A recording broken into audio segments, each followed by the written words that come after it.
মানুষ জন্মগতভাবেই ক্রিমিনাল। সে কারণে অকারণে অপরাধ করে, তবে তার পোশাকি ভদ্রতা তাকে বড় কিছু করা থেকে বিরত রাখে।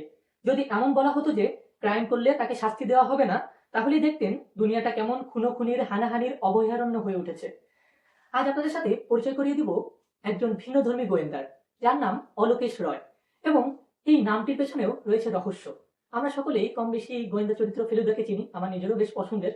এবং ফেলুদার ফেলু থেকে এসেছে অলোক, এবং আরেকটি গোয়েন্দা চরিত্র ব্যোমকেশের কেশ এসেছে অলোকেশে। অর্থাৎ এই দুটি নামের সমন্বয়ে দুটি গোয়েন্দা চরিত্রের নাম থেকে অনুপ্রাণিত হয়ে লেখক তৈরি করেছেন আরেকটি গোয়েন্দা চরিত্র, যেটির নাম অলোকেশ। এবং রায় খুব সম্ভবত সত্যজিৎ রায়ের রায় থেকে এসেছে। আর তিনি একজন প্রাইভেট ডিটেকটিভ, খুবই তুখোড় এবং চৌকুশ দুদে গোয়েন্দা। আজ সেই গোয়েন্দারই একটি আখ্যান নিয়ে কথা বলবো, যেটির নাম একটি খুনের প্রস্তাব। এবং লেখক নিজেই স্বীকার করেছেন তার পছন্দ তালিকায় ফেলুদা, ব্যোমকেশ, এরপর আমাদের সবার প্রিয় শার্লক হোমস এবং আগাথা ক্রিস্টির যে গোয়েন্দা চরিত্রটি রয়েছে সেগুলো তার পছন্দের তালিকায় রয়েছে এবং তিনি বেশ উপভোগ করেন। তো একটি খুনের প্রস্তাব এই বইটি থেকে সে সময় সংলাপগুলো পড়ছিলাম। মূলত বর্তমান যুগে আমাদের খুন খারাপি, ভৌতিক রহস্য, গোয়েন্দাগিরি, রোমাঞ্চকর অভিযাত্রা ইত্যাদি জনরার বইগুলো খুব ভালো লাগে, আমরা বেশ উপভোগ করি। এবং লেখক অরুণ কুমার বিশ্বাসের প্রত্যেকটি শাখায় বেশ পদাচারণা রয়েছে এবং তিনি দীর্ঘকাল ধরে লিখছেন। আর আমি তার অনেক আগে থেকেই লেখাগুলো পড়ি, তিনি খুব সুন্দর লেখেন। তো এই বইটিতে এটি একটি গল্প গ্রন্থ এবং এখানে 4টি গল্প রয়েছে। এবং প্রথম গল্পটি হলো একটি খুনের প্রস্তাব। এই গল্পটিতে দেখা যায় একজন টকবগে তরুণ লাফিয়ে ট্রেনে উঠলেন এবং ওই তরুণের সাথে অলোকেশ রয়ের আড্ডা জমে গেল যাত্রাপথে। এবং যাত্রাপথে তিনি জানতে পারলেন যে এই তরুণের একটি দুর্দান্ত মানে বিষাদময় অতীত রয়েছে এবং এই অতীতকে জের করে সে কি অস্বাভাবিক কিছু করতে চলেছে সেটি জানতে হলে আপনাকে একটি খুনের প্রস্তাব এই গল্পটি পড়তে হবে। এর পরের গল্পটা ছিল হট প্লেট রহস্য। এবং এই হট প্লেট রহস্য গল্পটিতে দেখা যায় এই দুদে গোয়েন্দা কেবলমাত্র শাহজালাল বিমানবন্দরে নেমেছেন এবং তিনি পূর্বে বাংলাদেশ সিভিল সার্ভিসে ছিলেন। নেমেই তার সহকারী থেকে জানতে পারলেন, সহকর্মীদের থেকে জানতে পারলেন যে একটা উড়ো খবর আছে যে খুব শীঘ্রই দেশের ভিতরে সোনার চালান ঢুকবে, গোল্ড বার ঢুকবে। এবং নেমে পড়লেন তিনি রহস্যে। শেষমেশ স্মাগলাররা কি সোনা নিয়ে ঢুকতে পেরেছিল নাকি তাদের কাছে আত্মসমর্পণ করতে হয়, সেটা জানতে হলে আপনাদের অবশ্যই পড়তে হবে হট প্লেট রহস্য। এবং তৃতীয় যে গল্পটা ছিল সেই গল্পটা ছিল পর্দার আড়ালে।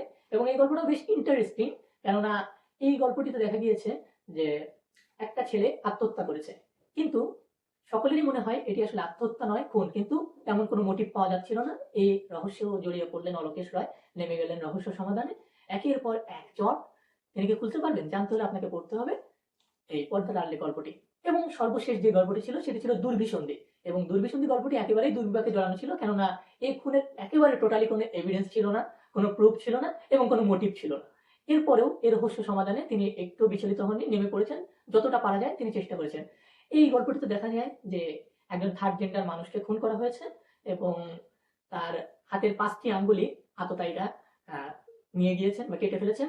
এবং তাকে কোনোভাবেই হাতের আঙ্গুলের ছাপ দিয়ে শনাক্ত করা সম্ভব নয়। এমনকি তার শরীরেও আততায়ী খুনির কোনো হাতের স্পর্শ বা আঙ্গুলের ছাপ লেগে নেই। আর শুধুমাত্র তাকে একটি বাক্সে ভরে ফেলে রেখে গিয়েছে। খুনের স্থান কোথায়, খুনের কাল কোথায়, বা কে খুনি আর কেই বা এই খুন হয়েছে, কে ভিকটিম, এই জিনিসটাই আসলে বের করা বেশ কষ্টসাধ্য হয়ে দাঁড়িয়েছিল। তবুও তারা এই রহস্যটি সমাধান করার জন্য অগ্রসর হয়েছেন এবং একের পর এক রহস্যের জট এসেছে, সেগুলো সমাধান করে শেষ পর্যন্ত রহস্যের কিনারা হয়েছে। তবে প্রথম যে দুটো গল্প, একটি খুনের প্রস্তাব এবং হট প্লেট রহস্য, পড়ার সময় আসলে আমি আমার সেই চিরচেনা অরুণ কুমার বিশ্বাস স্যারকে পাচ্ছিলাম না, কেননা তার লেখার ভিতরে একের পর এক রহস্য থাকে এবং রহস্যের জট বারবার খুলতে থাকে। কিন্তু পরবর্তী যে দুটো গল্প ছিল দুর্বিসন্ধি এবং পর্দার আড়ালে, এই দুটি গল্প আমার কাছে চমৎকার লেগেছে, কেননা আমি সেই পূর্বের অরুণ স্যারকে ফিরে পেয়েছি এই দুটি গল্পের মধ্যে। এবং একের পর এক রহস্য আর ওই রহস্যের সমাধানে তিনি অগ্রসর হয়েছেন। তার চৌকস বুদ্ধিমত্তা তাকে রহস্যগুলো সমাধানে সহায়তা করেছে, যা আমার কাছে খুব ভালো লেগেছে এবং আশা করি আপনাদের কাছেও ভালো লাগবে। এবং এই একটি খুনের প্রস্তাব আপনারা যদি পড়তে চান তাহলে আপনাদের পাঞ্জাবি পাবলিকেশন থেকে সংগ্রহ করতে হবে এবং বইটির গায়ের মূল্য মাত্র 300 টাকা। এখানে 25% ছাড় পাবেন। আশা করি আপনাদেরও আমার মতন এই বইটি ভালো লাগবে।